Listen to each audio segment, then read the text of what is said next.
This is Kural Media, your trusted source for global news. இது குரல் media செய்திகள்.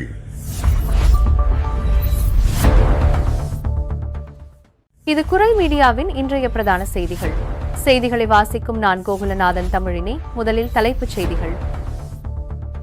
பிரான்சில் இன்று முதல் மீண்டும் புதிய கடும் வெப்ப அலை. 40 டிகிரி செல்சியஸ் வரை வெப்பநிலை உயர வாய்ப்பு உள்ளதாக வானிலை ஆய்வு மையம் அறிவிப்பு. பிரான்ஸ் அருங்காட்சியகங்களில் திட்டமிட்ட தொடர்கொள்ளை சம்பவங்களால் நாடு முழுவதும் பாதுகாப்பு மீளாய்வு. பிரான்சின் தேசிய ரயில்வே நிறுவனமான SNCF நிறுவனத்தின் புதிய சலுகை. 1,50,000 TGV இன்வி டிக்கெட்டுகள் அதிரடி விற்பனை.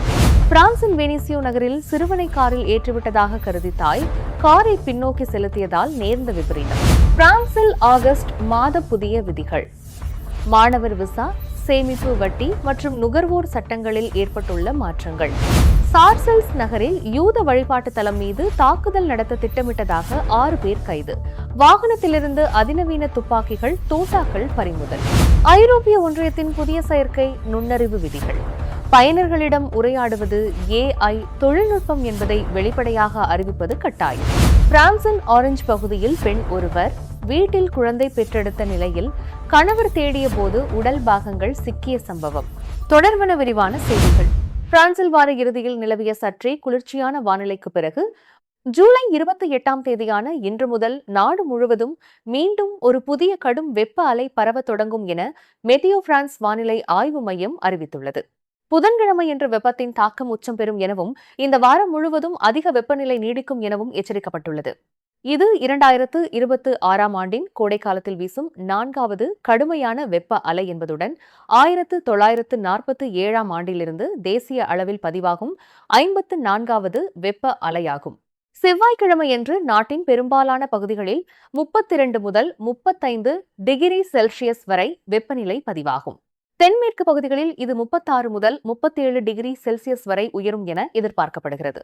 மேலும் புதன்கிழமையன்று வெப்பம் தீவிரமடைந்து பாரிஸ் மற்றும் டூர்ஸ் நகரங்களில் 38 டிகிரி செல்சியஸும், லியான் மற்றும் கிரெனோபிள் நகரங்களில் 36 டிகிரி செல்சியஸும், தென்மேற்கு பகுதிகளில் சில இடங்களில் 40 டிகிரி செல்சியஸ் வரையிலும் வெப்பநிலை எட்டக்கூடும் என தெரிவிக்கப்பட்டுள்ளது. வியாழக்கிழமை முதல் இந்த அதிக வெப்பம் கிழக்கு பகுதிகளை நோக்கி நகரும் என எதிர்பார்க்கப்பட்டாலும் நாடு முழுவதும் இந்த வாரம் முழுவதும் அதிக வெப்பநிலை தொடரும் என வானிலை ஆய்வு மையம் எச்சரித்துள்ளது. தொடர்ந்து பல நாட்கள் இயல்பை விட அதிக வெப்பநிலை நிலவுவதே வெப்ப அலை என கருதப்படுவதால் மக்கள் தேவையற்ற வெளிப்புற பயணங்களை தவிர்க்குமாறும் போதிய அளவு தண்ணீர் அருந்தி சுகாதார முன்னெச்சரிக்கை நடவடிக்கைகளை கடைபிடிக்குமாறும் அதிகாரிகள் அறிவுறுத்தியுள்ளனர். கடந்த ஒரு மாதத்திற்குள் பிரான்சில் உள்ள 3 முக்கிய அருங்காட்சியகங்களில் இடம்பெற்ற தொடர்கொள்ளை சம்பவங்கள் அதிகாரிகளிடையே அதிர்ச்சியை ஏற்படுத்தியுள்ளன. நாட்டின் அருங்காட்சியகங்களில் இத்தகைய திருட்டுச் சம்பவங்கள் அதிகரித்து வருவதாக உள்துறை பயன்பாட்டிற்கான இரகசிய அறிக்கை ஒன்று எச்சரிக்கை விடுத்துள்ளதுடன் கலாச்சார பாரம்பரிய சொத்துக்களின் பாதுகாப்பு குறித்த புதிய கவலைகளையும் எழுப்பியுள்ளது.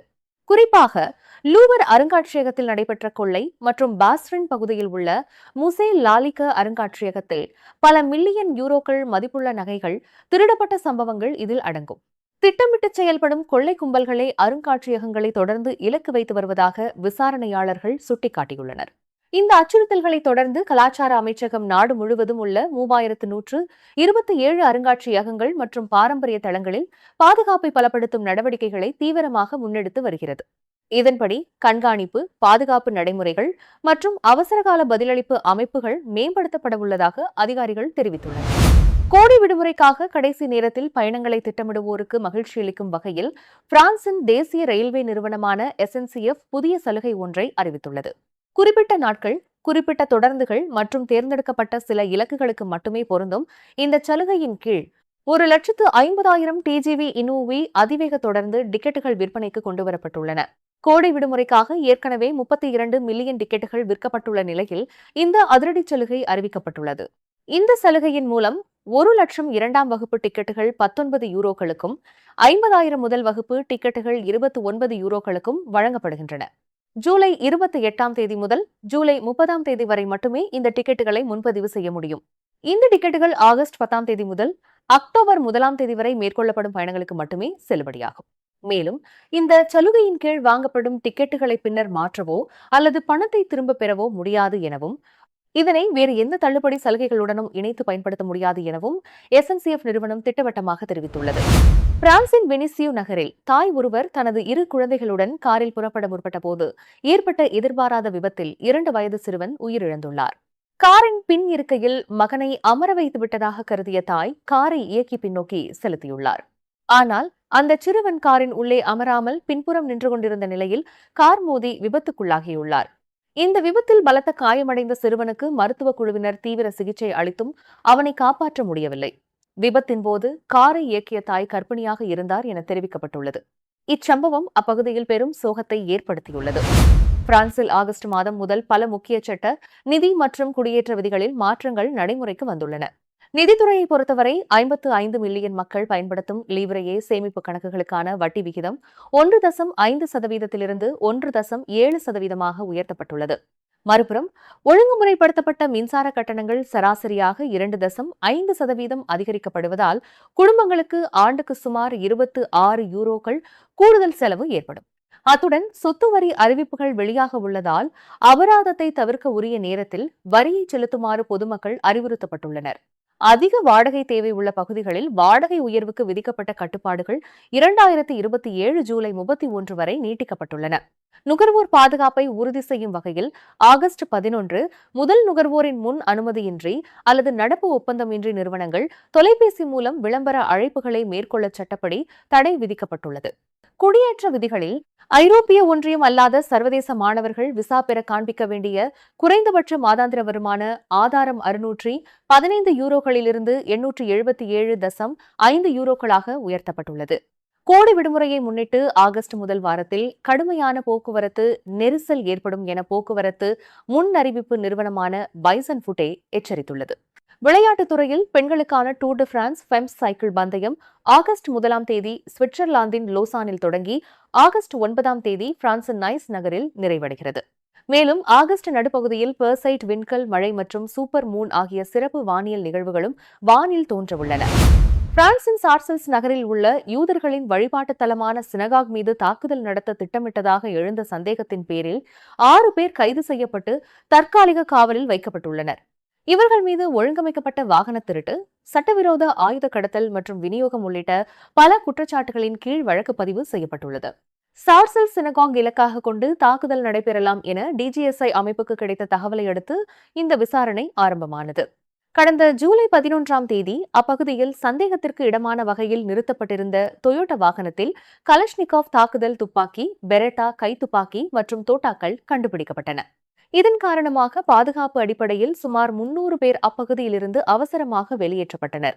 வாகனத்தில் கிடைத்த மரபணு தடயங்கள், கண்காணிப்பு கேமராவின் ஒளிப்பட பதிவுகள் மற்றும் தொலைபேசி தகவல்களின் அடிப்படையில் ஜூலை 21ஆம் தேதி 22 முதல் 40 வயதுக்குட்பட்ட 9 பேர் கைது செய்யப்பட்டனர். இவர்களில் 3 விடுவிக்கப்பட்ட நிலையில் எஞ்சிய 6 பேர் மீது வழக்கு தொடரப்பட்டுள்ளது. இருப்பினும் இந்த தாக்குதலின் உண்மையான இலக்கு யூத வழிபாட்டு தலம்தானா மற்றும் இதன் பின்னணியில் பயங்கரவாத திட்டம் இருந்ததா என்பது குறித்து பயங்கரவாத தடுப்பு பிரிவினர் தொடர்ந்து தீவிர விசாரணை மேற்கொண்டு வருகின்றனர்.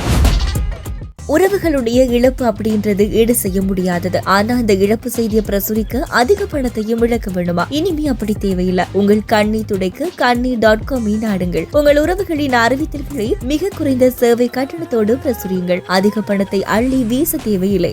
கண்ணீர்.com உங்கள் கவலைகளின் இணைய பங்காளி. ஐரோப்பிய ஒன்றியத்தில் செயற்கை நுண்ணறிவு சட்டத்தின் அடுத்த கட்ட மற்றும் மிக முக்கியமான வெளிப்படைத்தன்மை விதிகள் எதிர்வரும் ஆகஸ்ட் 2ஆம் தேதி முதல் கட்டாயமாக்கப்பட உள்ளன. இதன்படி வாடிக்கையாளர் சேவை மையங்கள் அல்லது இணையதளங்களில் பயனர்களிடம் உரையாடுவது மனிதர்களா அல்லது செயற்கை நுண்ணறிவா என்பதை தெளிவாக தெரிவிக்க வேண்டியது இனி கட்டாயமாக்கப்பட்டுள்ளது. செயற்கை நுண்ணறிவால் உருவாக்கப்படும் படங்கள், காணொளிகள், ஒலிகள் மற்றும் செய்திகளில் அவை செயற்கையானவை என்பதை குறிக்கும் வகையிலான திருத்தங்கள் செய்தாலும் அழியாத தொழில்நுட்ப வாட்டர்மார்க் இடம்பெற வேண்டும். அரசியல் தலைவர்கள் அல்லது பிரபலங்களின் முகங்களை வைத்து உருவாக்கப்படும் டீப்ஃபேக்ஸ் காணொளிகள் போலியானவை என்ற எச்சரிக்கை பார்வையாளர்களுக்கு தெளிவாக காட்டப்பட வேண்டும். மேலும் குரல் அல்லது முகபாவனைகள் மூலம் நபர்களின் உணர்வுகளை பகுப்பாய்வு செய்யும் தொழில்நுட்பங்களை பயன்படுத்துவதற்கும் ஐரோப்பிய ஒன்றியம் கடுமையான கட்டுப்பாடுகளை விதித்துள்ளது. ChatGPT, ஜெமினை போன்ற பெருமாதிரி செயற்கை நுண்ணறிவு நிறுவனங்களை ஐரோப்பிய ஆணையம் நேரடியாக கண்காணிக்க உள்ளது. போலி காணொளிகளை அடையாளப்படுத்த தவறுதல் போன்ற வெளிப்படைத்தன்மை விதிகளை மீறும் நிறுவனங்களுக்கு 15 மில்லியன் யூரோக்கள் அல்லது உலகளாவிய வருவாயில் 3% வரை அபராதம் விதிக்கப்படும்.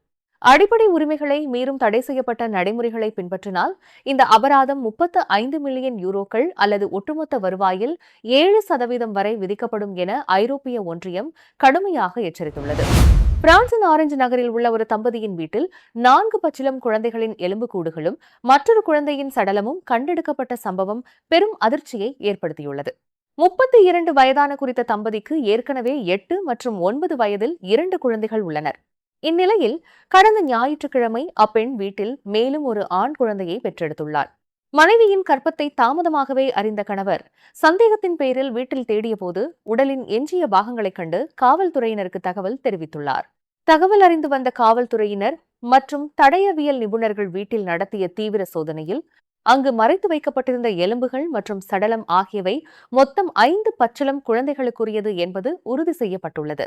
இந்த சம்பவம் குறித்து கார்பெண்டர்ஸ் நீதிமன்ற துணை அரசு வழக்கறிஞர் கூறுகையில் 15 வயதுக்குட்பட்ட சிறுவர் கொலை என்ற கோணத்தில் வழக்கு பதிவு செய்யப்பட்டு தீவிர விசாரணை நடைபெற்று வருவதாக தெரிவித்துள்ளார்.